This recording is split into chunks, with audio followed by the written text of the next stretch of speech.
Hello Internet, I am the hero of Julios once again with another Dungeons and Dragons video. I'm not in the best uh, condition.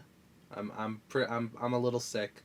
Today I'm going to talk about the importance of minions.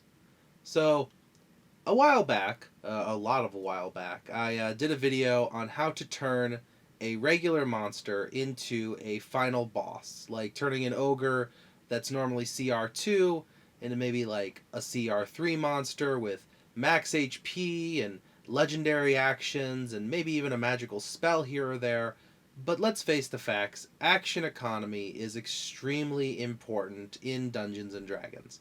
As a result, it's important to give the boss monster an edge. And yes, while it is really cool to have one monster that does like six things during each turn, and it's got spells and spells and abilities that allow it to make up for its lack of action economy.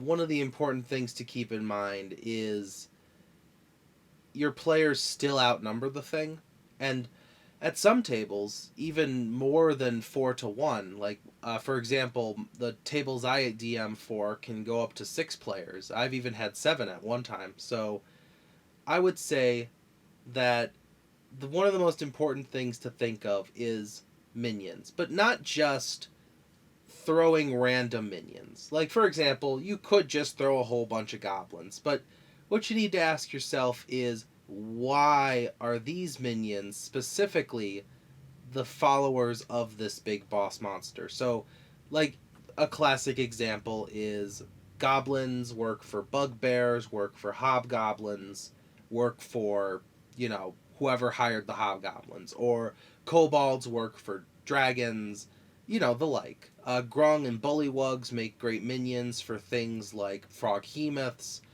but altogether, what you need to think of is why these minions work for this guy. Is it environmentally sound? Does it all make sense? I'm rambling at this point. That was a text message. Who's texting me? But one of the great things about minions during a boss battle is the fact that the minions can build up to the boss battle, helping to fit the theme of the temple. Like, for example, in the dungeon, you want your final boss to be an ancient red dragon. But obviously, your players are going to fight other things as they make their way to the ancient red dragon. So, during the dungeon, you start off with maybe having them fight a band of kobolds. After they finish fighting off the kobolds, they get some rest, maybe a short rest.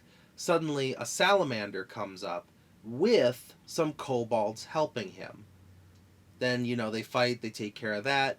As they travel through the dungeon more, they eventually come across hobgoblins. And the hobgoblins also have kobolds working under them because the kobolds are the most important part of this. They're the thing that ties everything together because they are the minions of the minions.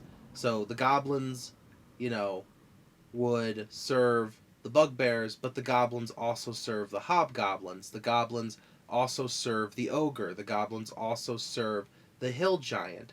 The goblins are what ties everything together, almost like a team color if you really think about it.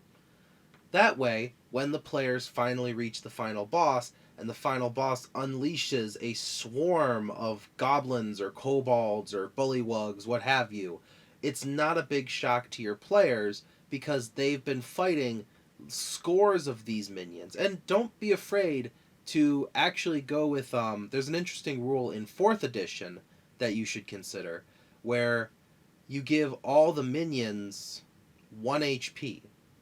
The 1 HP rule makes them, one shot, easy kill, but there's still like 10, maybe even 20, maybe even 30 if your players are high enough level.